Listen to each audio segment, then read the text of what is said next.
Hi everyone, welcome back to my YouTube channel. आज के video में हम काफ़ी चीज़ों को डिस्कस करेंगे जो as a investor, as a trader, अगर हमें स्टॉक मार्केट में लंबे समय तक टिके रहना है और लंबे समय तक हमें अच्छी खासी वेल्थ जनरेट करनी है, तो उसके लिए हमें इन चीज़ों का पता होना आवश्यक होता है। बहुत ज़रूरी होती है हमें कि इन चीज़ों का हमें नॉलेज होना चाहिए। तो इन चीज़ों को हम डिटेल से समझेंगे, तो उसके लिए वीडियो को एंड तक जरूर देखें। और अगर अभी तक आपने चैनल को सब्सक्राइब नहीं किया तो प्लीज चैनल को सब्सक्राइब करें तथा अधिक से अधिक लोगों के साथ शेयर भी करें, ताकि और भी लोग हमारे साथ जुड़ के चीजों को सीख सकें, समझ सकें। तो सबसे पहले हम शुरू करते हैं। जैसे एक चीज हमें हमेशा पता होनी चाहिए कि मार्केट में जब भी हम कोई स्टॉक बाय करते हैं, कंपनी बाय करते हैं, तो कितने तरह की कंपनियां होती हैं, उनको कितनी कैटेगरीज में डिवाइड किया जाता है। कंपनियों को 6 कैटेगरीज में डिवाइड किया जाता है। उनमें एक होता है फास्ट ग्रोअर्स, एक होता है स्लो ग्रोअर्स, एक होते हैं स्टॉलवर्ट्स, फिर होते हैं asset play, turn around and cyclicals. ये 6 तरीके की कंपनियां होती हैं हमेशा बिजनेस में। आज के वीडियो में हम साइक्लिकल्स क्या होते हैं, साइक्लिकल्स कौन सी कंपनी होती है, कौन से बिजनेस होते हैं, इसको समझेंगे। और इसमें टर्न अराउंड स्टोरीज कैसे फाइंड आउट की जाती हैं, उसको भी हम समझेंगे। तो साइक्लिकल्स कंपनियां, सबसे पहले हम साइक्लिकल्स को समझते हैं कि साइक्लिकल्स कंपनियां होती क्या है। साइक्लिकल्स कंपनियों को चक्रीय कंपनियां बोलते हैं। ये वो कंपनियां होती हैं जो जिनके रॉ मटेरियल्स के जो प्राइस होते हैं वो ग्लोबल मार्केट पे डिपेंड करते हैं हमेशा। इनमें जैसे कौन सी कंपनियां आती हैं, जैसे स्टील की कंपनियां आती हैं, सीमेंट की कंपनियां हैं, है ना। तो ये कंपनियां होती हैं। मेनली इनमें वो कंपनियां आती हैं जो अर्थव्यवस्था को इंटेक्ट करती हैं, जिनका सीधा सीधा लिंक होता है अर्थव्यवस्था से, है ना। तो वो कंपनियां यहाँ पे आती हैं। तो आज हम डिस्कस करेंगे हिंदुस्तान के ऊपर को। हमने जैसे समझ लिया कि ये जो होती हैं, है ना। अब हम चलते हैं यहाँ पे, एक बार हम फाइनेंशियल्स देख लेते हैं हिंदुस्तान के ऊपर के फाइनेंशियल्स कैसे हैं।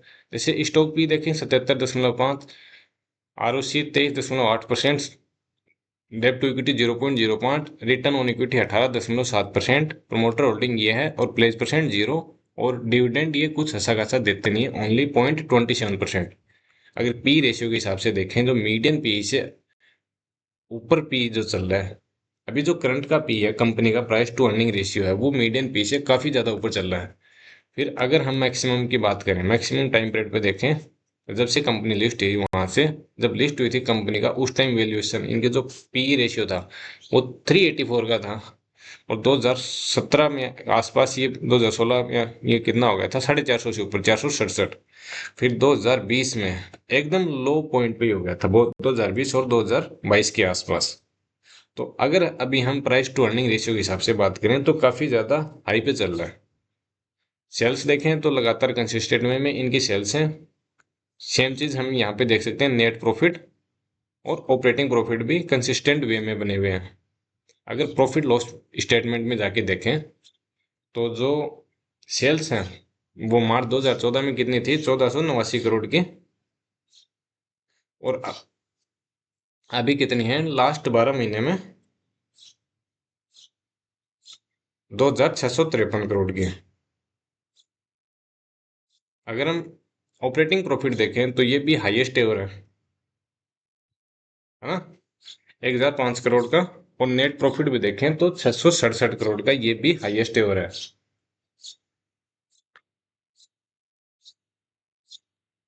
अब सेल्स, एक चीज देखें हम यहाँ पे सेल्स वाले पार्ट में जाके देखें तो मार्च 2020, है ना, और जनवरी 2020 के आसपास इंडिया में कोरोना आया था। तो जहाँ पे मुझे ध्यान है, शायद ये जो लॉकडाउन लगा था वो शायद मार्च अप्रैल के आसपास लगा था 2020 में। तो ये रिजल्ट उससे पहले के हैं। तो यहाँ पे सेल्स अच्छी खासी डाउन आई थी, और उसके बाद से सेल्स लगातार बढ़ी है, और उसके बाद नेट प्रॉफिट और ऑपरेटिंग प्रॉफिट भी बढ़ा है। ये चीज थोड़ा सा ध्यान में रखना। अभी मैं इसको काफी जगह डिस्कस भी करूंगा, मार्च 2020 वाला जो पीरियड है, यहाँ पे रिजर्व भी देख सकते हैं कि 1367 करोड़ से घट के कितना हो गया था, 498 करोड़, और अभी कितना है, 2504 करोड़। बोरोइंग्स देखें तो मार्च 2020 में इनकी बोरोइंग्स थी हाईएस्ट और 1564 करोड़ से हाईएस्ट थी, और अभी कितनी हो गई, कम करके लिया है ये 142 करोड़ के। अभी मैं ये नंबर आप लोगों के साथ डिस्कस क्यों कर रहा हूँ, एक चीज और देखते हैं। फिक्स्ड एसेट 1837 करोड़ का हाईएस्ट है, और CWIP अच्छी खासी है, और कंपनी के पास लगभग 250 करोड़ का कंपनी के पास कैश भी है अभी यहाँ पे, 251 करोड़। इसको डिस्कस करने का रीजन क्या है, जैसे मैंने बताया कि हम दो कंपनियों को डिस्कस करेंगे। एक तो साइक्लिकल्स कंपनियां कौन सी होती हैं, और एक टर्न अराउंड। तो साइक्लिकल्स हमने बात कर लिया कि जिन कंपनीज के रॉ मटेरियल के प्राइसेस होते हैं वो ग्लोबल लेवल पर डिसाइड होते हैं, वो कंपनियां साइक्लिकल्स कंपनियां होती हैं। जैसे ऑटोमोबाइल है, स्टील इंडस्ट्री है ना, ये। अब यहाँ पे मार्च 2020 वाला टाइम फ्रेम देखेंगे तो हम यहाँ पे नंबर यहाँ से बदलना स्टार्ट हुए, टर्न अराउंड यहाँ पे स्टोरी चेंज होना स्टार्ट हुई थी 2019-20 के बाद। यहाँ पे जो सिनारियो है वो चेंज होना स्टार्ट हुआ था इस चीज में। फिर एक जो और है, यहाँ पे हम देख सकते हैं कैश फ्लो, कभी भी इनका कैश फ्लो माइनस में नहीं गया, कैश फ्रॉम ऑपरेटिंग एक्टिविटी, ये भी अच्छा साइन था। मेन कहानी है वो हमें यहाँ पे देखने को भी मिलेगी। यहाँ पे रेशियोज में ये जो 4-5 है ये बताते हैं डेब्ट डेज क्या होता है। इसका मतलब है कि कंपनी ने जो पैसा उधार पर बेचा था, जो माल, उसका पैसा ग्राहकों से वापस आने में कितना टाइम लग रहा था। तो ये किसी टाइम पर 20 था 2016 में, ये मार्च 2019 में कितना पहुंच गया था, 73 दिन। मतलब कंपनी ने माल बेचा और उस माल का पैसा कितने दिन में वापस आ रहा है। ये जितना कम होगा उतना अच्छा होगा। मार्च 2020 में ये कितना हो गया था, आधा हो गया था, 36 का। तो नंबर यहाँ से इंप्रूव होना स्टार्ट हुए हैं। फिर होता है इन्वेंट्री डेज। इन्वेंट्री डेज का मतलब क्या है कि मान लो कंपनी ने कोई माल बनाया, कोई प्रोडक्शन करके वो जो माल बनाया वो ये बेचने से पहले अपनी इन्वेंटरी में कितने दिन तक होल्ड रख रहे हैं उसको, मतलब कितने दिन तक वो माल इनका बिक नहीं रहा। अब हिंदुस्तान कॉपर जैसी कंपनी, मतलब कोई भी कंपनी होती है, उसके पास अपनी इन्वेंटरी को होल्ड करने की एक जगह होती है, उसकी लिमिट होती है, स्पेस होता है, जो भी उसकी एक लिमिटेशन होती है। ऐसे तो नहीं है ना कि यहाँ पे जब धरती पे है, जो हम अर्थ पे रहते हैं, धरती पे यहाँ पे जगह खत्म होगी तो चांद पे ले जाके रख देंगे, मंगल ग्रह पे ले जाके रख देंगे। ऐसा तो पॉसिबल है नहीं। मान लो किसी के पास 1 एकड़ जमीन है, तो वो और ले लेगा, थोड़ी बहुत और ज्यादा ले लेगा। मान लो 100 है, वहां पे वो 2 एकड़ और मोल ले लेगा। लेकिन जब वो किराए पर लेगा, लीज पर वेयर हाउस लेगा, गोडाउन वगैरह लेगा, तो वहां पे उसको उसका किराया भी देना पड़ेगा। तो वहां पे जो नेट प्रॉफिट है, प्रॉफिट मार्जिन है, वो सीधे सीधे इंटेक्ट होते हैं। तो ये जितना कम होगा, अब मान लो ये इतना बढ़ गया, 1189 दिन था ये इन्वेंट्री डेज। अब ऐसे में क्या होता है कि माल पड़ा है और कंपनी को माल निकालना ही निकालना है, तो वहां पे कंपनी के ऊपर प्रेशर ये आता है कि इनको जो अपना जो मटेरियल है उसकी प्राइसेस कम करनी पड़ेंगी उसको बेचने के लिए। फिर मार्च 2021 में देखें तो ये इन्वेंट्री डेज 413 आ गया था, 1189 करोड़ से घट के सीधा 2 तिहाई खत्म हो गया था यहाँ से। सॉरी, 3/4, है ना, लगभग 3/4 के आसपास। डेज पेबल, इसका मतलब क्या होता है कि जो कंपनी अपने सप्लायर्स को चुकाने के लिए, पैसा चुकाने के लिए जो टाइम लेती है, ये होता है वो। अब आता है हमारा cash conversion cycle. Cash conversion cycle निकालते कैसे हैं, इन्वेंट्री डेज प्लस डेब्ट डेज, इन दोनों को जोड़ के जो डेज पेबल है इसको माइनस करते हैं, तब हमारा आता है cash conversion cycle. Cash conversion cycle का मतलब क्या होता है, मान लो कंपनी ने रॉ मटेरियल खरीदा, मान लो 100 रुपये लगाए कंपनी ने, वहां पे रॉ मटेरियल खरीदा, उससे सामान बनाया और उसको इन्वेंट्री भी रखनी पड़ेगी और उसको फिर बेचा। फिर लास्ट में जब एंड कंज्यूमर तक पहुंचता है, उसके बाद वो पैसा आता है कंपनी के पास दोबारा, मतलब कैश दोबारा से सामान में कन्वर्ट हुआ, सामान से कन्वर्ट होके दोबारा कैश में कन्वर्ट होके कंपनी के पास पहुंचा, वो होता है कैश कन्वर्जन साइकिल। तो ये जितना कम होगा उतनी अच्छी बात है। ये कैश कन्वर्जन साइकिल 2019 में 903 दिन पहुंच गया था, 903 का, और 2020 में 36 का। फिर आता है वर्किंग कैपिटल डेज। इसका मतलब क्या है? अब ये कुछ कंपनियों के लिए प्लस में होता है, कुछ कंपनियों के लिए ये माइनस में। माइनस का मतलब क्या है कि जो सप्लायर्स को जो पैसा इन्होंने माल दिया है ना, उनको ये पैसा कितने टाइम में दे रहे हैं। अब जैसे एफएमसीजी कंपनीज है, उनके लिए ये नंबर हमेशा माइनस में रहता है, क्योंकि वो 90 दिन तक वो पैसा होल्ड करके रखते हैं, है ना। अगर ये नंबर प्लस में है तो उसका मतलब क्या है कि जो ये जो रोजमर्रा के लिए जो इनका जो पैसा लग रहा है वो इनको खुद से देना पड़ रहा है, अदरवाइज ये दूसरों का पैसा यूज में कर रहे हैं। तो यहाँ पे ये 96 था। फिर आता है ROC, return on capital employed. 2014 में 24% था, 2016 में गिर के कितना हो गया, 2%। अगर मार्च 2020 में देखें तो -18% हो गया था ये, और 2021 में 6%। तो यहाँ पे अगर हम मोटी मोटी बात ये करें कि 2021 में जो रेशियोज थे ये काफी अच्छे इंप्रूव हुए थे, है ना। तो ये यहाँ से जो स्टोरी है वो अराउंड टर्न करना शुरू हो गई थी। जो स्टोरी थी जो वो यहाँ पे जो टर्न करना स्टार्ट किया उसने 2020 के बाद में उसने वहां पे इसमें बदलाव आना शुरू हुआ। फिर अब हम चलते हैं शेयर होल्डिंग पैटर्न में। पब्लिक के पास जो 3.70% था वो बढ़ के कितना हो गया मार्च 2026 में 22.14%। और अगर हम नंबर ऑफ शेयर होल्डर्स की बात करें तो 69,321 से बढ़ के ये अभी कितना हो गया, 13,39,142। अगर हम 13,39,149 को डिवाइड करें किससे, 69,321 से, तो ये आता है 19 गुना। अगर हम 69,000, इतने ज्यादा शेयर होल्डर्स बढ़े हैं यहाँ पे, सॉरी 19 टाइम, 19 गुना। तो ये भी एक नेगेटिव पॉइंट है। जितने ज्यादा शेयर होल्डर्स होंगे उतना मतलब ये मान लो कि वो कंपनी उतनी ज्यादा चर्चा में चल रही है, और वहां से कबाड़ा होना वहां से शुरू हो गया, अगर हम देसी भाषा में बात करें तो। और इस चीज को हम यहाँ पे चार्ट में भी समझेंगे। अब हम चलते हैं, फिर एक चीज है जैसे जो से हिंदुस्तान के ऊपर है, जो इनके जो प्राइस डिसाइड होते हैं ये ग्लोबली डिसाइड होते हैं। फिर एक बार हम यहाँ पे जो कॉपर का जो इंटरनेशनल चार्ट है वहां पे ये देखें। यहाँ पे ये मैंने 251 डेज का मूविंग एवरेज लगा रखा है। तो यहाँ पे एक चीज देखते हैं, स्टार्टिंग से देख लेते हैं, 2005-07 से देख लेते हैं कि ये 251 डेज से काफी ऊपर चला जाता है, फिर दोबारा यहाँ पे आके ट्रेड करता है। मतलब अगर आप गौर से देखेंगे हम इसको, तो ये 251 डेज के आसपास ही ट्रेड करता है। उससे नीचे भी आ जाता है लेकिन उससे ज्यादा ऊपर नहीं जाता है ये, है ना।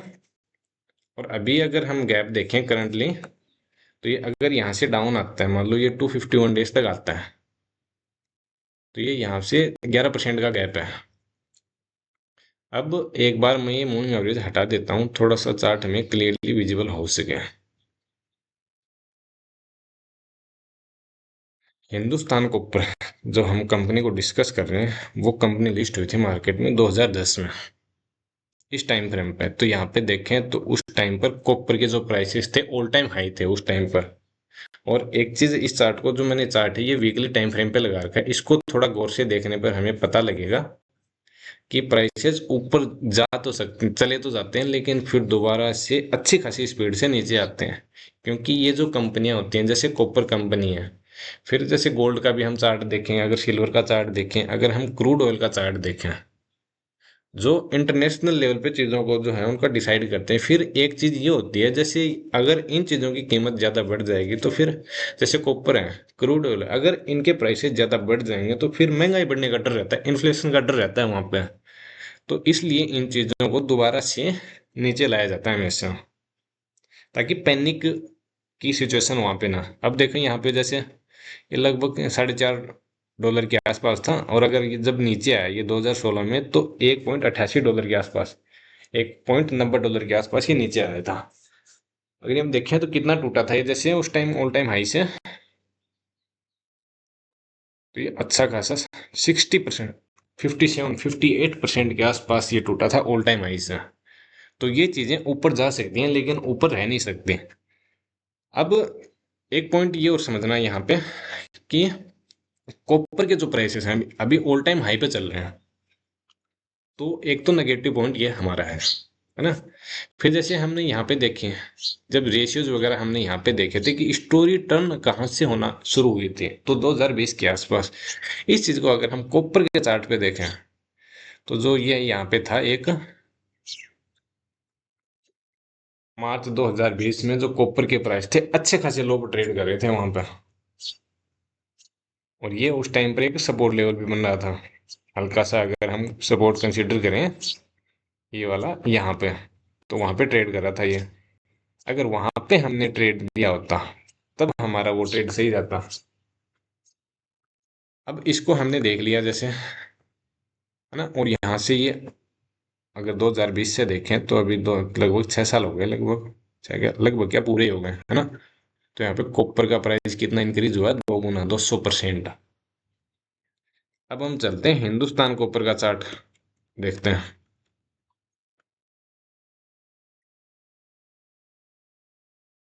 ये स्टॉक जब लिस्ट हुआ था 2010 के आसपास, और जब इसने ऑल टाइम हाई बनाया था, तो 16 साल बाद में इसने ऑल टाइम हाई क्रॉस किया है अभी, है ना। अगर इसकी वैल्यूएशन देखें यहाँ पर, तो जब ऑल टाइम हाई से जब 2020 में नीचे आया था, तो ये कितना आया था, लगभग 97% के आसपास। अब थोड़ा एक बार दोबारा इसमें नजर डालते हैं प्रॉफिट लॉस स्टेटमेंट में। मार्च 2020 में सेल्स कितनी थी, 832 करोड़ की। ऑपरेटिंग प्रॉफिट सब डाउन था, और बैलेंस शीट में जाके देखें हम, तो जो रिजर्व था कंपनी का वो 498 करोड़, और बोरोइंग्स थी वो सबसे ज्यादा हो गई थी। अब समझने वाली बात ये थी उस टाइम पे, मान लो किसी ने 100 रुपए इसमें लगाए होंगे और 97 रुपए माइनस हो गया, 97% डाउन हो गया, 3 रुपए बचे उसके पास। जो 2010 में उसने 100 रुपए लगाए थे, उसमें से 97 रुपए की तो वैल्यू खत्म हो गई, और उसके जो बचे थे वो 3 रुपए बचे थे, कितने साल के बाद में, 10 साल बाद में। तो वहां पे हमें ये चीज समझने की जरूरत थी। तो उस टाइम पे भी जैसे ये चर्चा में रहते थे, जैसे इलेक्ट्रिकल व्हीकल है जो कॉपर है, जो जिन इंडस्ट्री में यूज यूज होता है, जैसे इसका जहाँ पे यूज होता है, जैसे ईवी है, जो इलेक्ट्रॉनिकल व्हीकल्स हैं, सोलर बैटरीज वगैरह जो होती हैं, यहाँ पे इनका अच्छा खासा यूज होता है। तो वहां पे जो हमारा सिनारियो था उस टाइम हमारा बन रहा था, क्योंकि हमें ये पता था उस टाइम पर कि यहाँ से ये कंपनी तो खत्म होने वाली नहीं है। मान लो कंपनी है जिसकी फ्यूचर में अच्छी खासी डिमांड रहने वाली है, और वो अपनी वैल्यूएशन का 97% लॉस कर देती है, 97% लॉस में चल रही है। वहां से होती है टर्न अराउंड स्टोरेज मिलना। तो जो हमने 6 कैटेगरीज के स्टॉक डिस्कस किए थे ना, कि कौन कौन सी 6 कैटेगरी होती हैं, वो यहाँ पे काम आती हैं। अगर हम उन चीज़ों को सीख लें तो हम यहाँ से अच्छा खासा पैसा बना सकते हैं।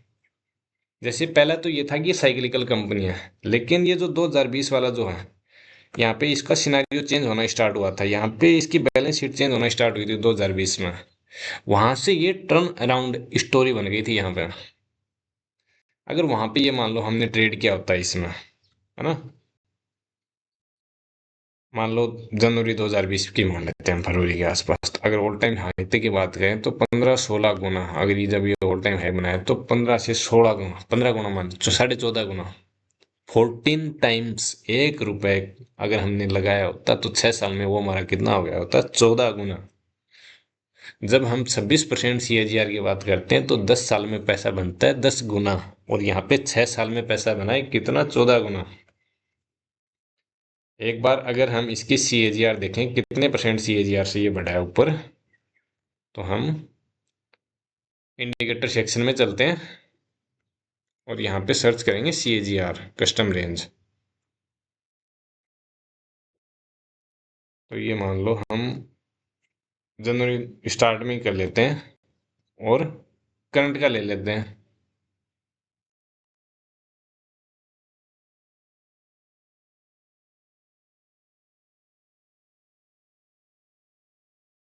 47%, 47.8% की CAGR इसने दी है। अब कुछ चीजें और समझने की जरूरत है अब हमें इसमें यहाँ पे। अब ये समझते हैं, अब जैसे मार्केट में क्या है कि काफी सारी न्यूज़ें चल रही होंगी, पक्का ही चल रही होंगी, क्योंकि जब कंपनियां हैं जो अपने एक डाउन जो खराब से खराब दौर होता है उससे निकल के जब कंपनियां टॉपर आ जाती है ना, तो वहां पे हर जगह पे वहां पे इसकी चर्चा चल रही होती है कि ये देखो, हिंदुस्तान कॉपर ने 15 गुना रिटर्न दिया 6 साल में। और इलेक्ट्रिकल व्हीकल, सोलर व्हीकल, मान लो मतलब ऐसे न्यूज दिखाई जाती हैं कि अब तो जो परमाणु हथियार है वो भी इसी से बनाएंगे, हवाई जहाज भी इसी के बनाएंगे, पानी वाले जहाज, रेलगाड़ी, बस सभी इसी से बनाएंगे, ऐसे इनको दिखाया जाता है। इतनी इनकी हाइप बना दी जाती है। वो हाइप बनाई क्यों जाती है? क्योंकि जो स्मार्ट मनी होती है, जो इन्वेस्टर होते हैं जिनको नॉलेज होता है मार्केट का, जो ऑपरेटर होते हैं जो हमसे काफी एडवांस होते हैं, रिटेल पब्लिक, हमसे हमारे यहाँ का मतलब है रिटेल पब्लिक, जो रिटेल इन्वेस्टर, जो बहकावे में आ जाते हैं, चीजों को समझ के नहीं करते, चीजों को सीख के नहीं करते हैं, वो यहाँ पे बाय करता है, यहाँ पे, है ना। जिस टाइम पर कोई न्यूज नहीं होती है, कंपनी कहीं पे भी चर्चा नहीं होती, या फिर इस रेंज में वो बाय करेगा यहाँ पे जहाँ पे कोई न्यूज नहीं होती। और फंसाएगा, न्यूज आनी कहाँ पे स्टार्ट हो जाएंगे जी, भी लंबी लंबी स्पाइक देना स्टार्ट कर देता है, फिर न्यूज आनी स्टार्ट हो जाएंगी, और रिटेल पब्लिक को क्या लगेगा, भाई मैं तो करोड़पति बनने से रह गया। अब यहाँ पे मैंने ये 6 साल की रैली मिस कर दी, अब मैं दोबारा नहीं कर सकता। अब अगर मैंने ये रैली मिस कर दी तो मैं किसको मुंह दिखाऊंगा? उसके दिमाग में चलते हैं ऐसे उलूल जुलूल ख्यालात होते हैं, वो दिमाग में घुसा दिए जाते हैं। और ये घुसाता कौन है? ये जो स्मार्ट मनी लगाते हैं, बिग इन्वेस्टर होते हैं, स्मार्ट इन्वेस्टर होते हैं, ऑपरेटर होते हैं, ये घुसाते हैं उसके दिमाग में कि भाई तूने तो ये रैली मिस कर दी, अब भी अगर तूने मिस कर दी तो फिर तू क्या करेगा? धिक्कार है तेरे जीने पे। तो भाई साहब ऐसे में करता क्या है, रिटेल इन्वेस्टर यहाँ पे एंट्री लेता है, और धीरे धीरे धीरे धीरे थोड़ी थोड़ी स्पाइक देके, वो स्पाइक्स कैसे होंगी, जैसे हो सकता है ऐसे ऐसे करके, और फिर आता है धड़ाम से डाउनफॉल। अब इसकी जिम्मेवारी है किसकी? क्या रिटेल जो स्मार्ट जो इन्वेस्टर है, मतलब जो ऑपरेटर है, उसने गलती की थी यहाँ पे? बिल्कुल भी नहीं।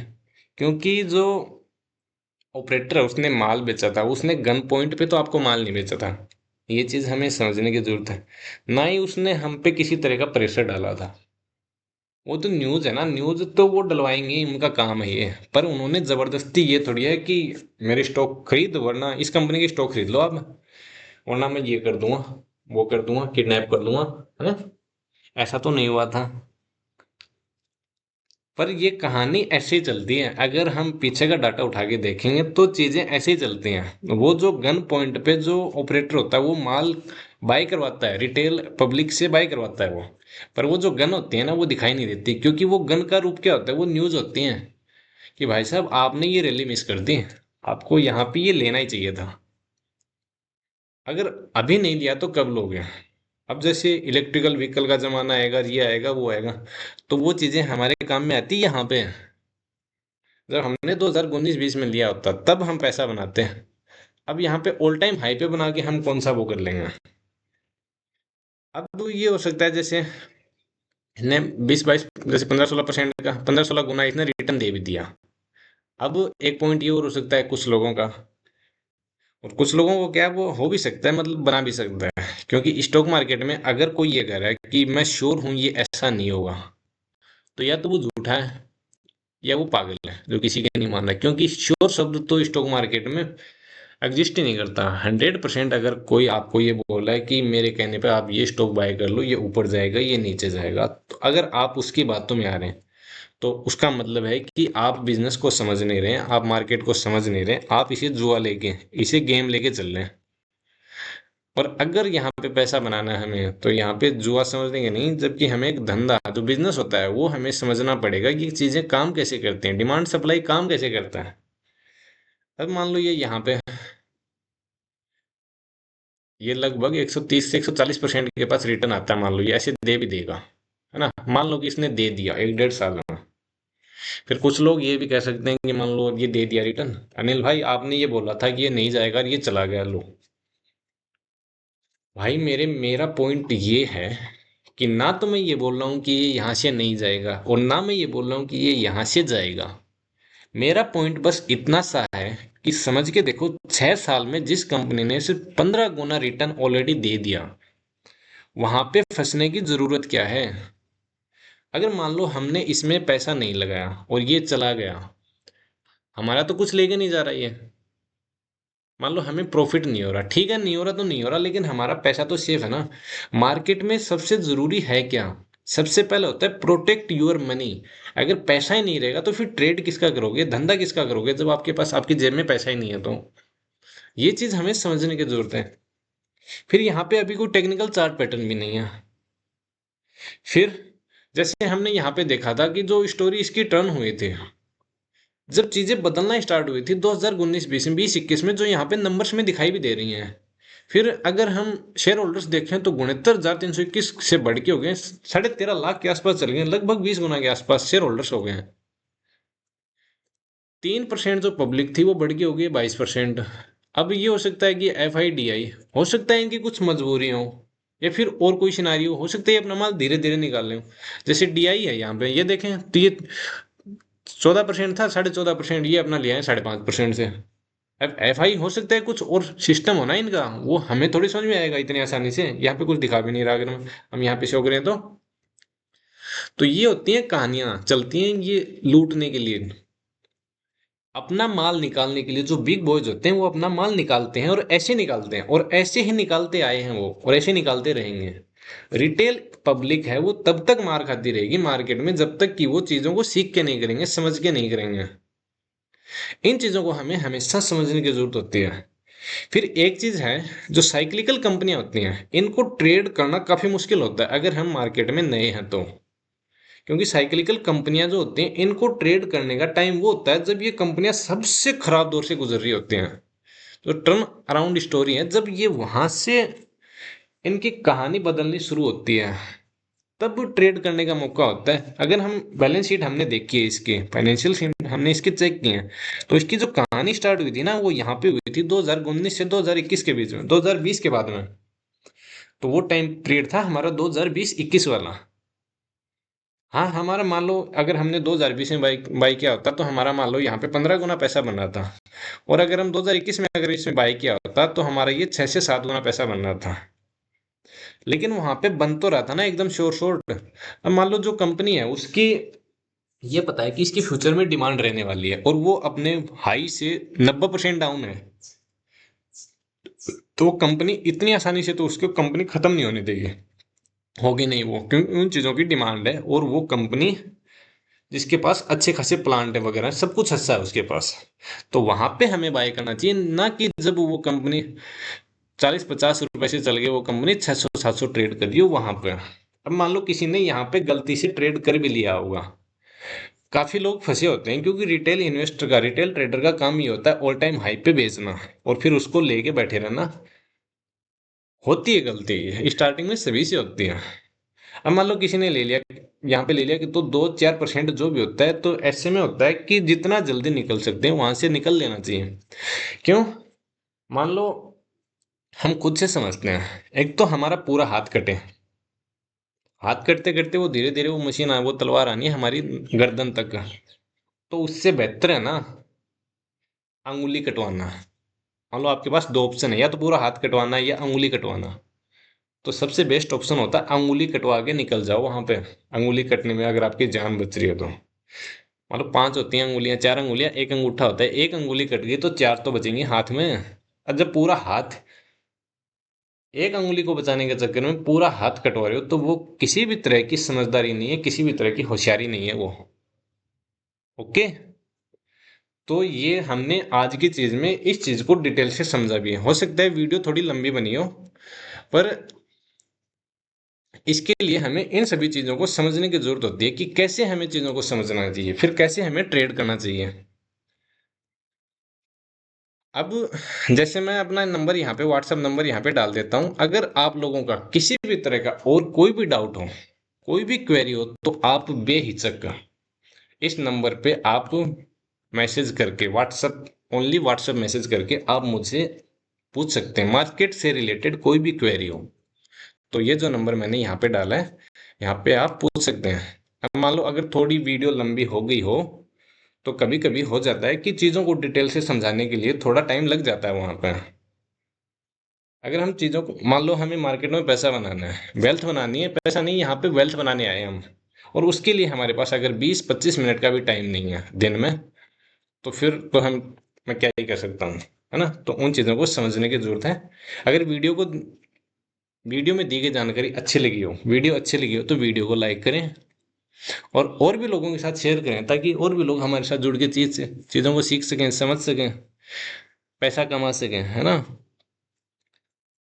आज के लिए बस इतना ही। फिर मिलते हैं किसी नए वीडियो के साथ। तब तक के लिए जय हिंद, जय भारत।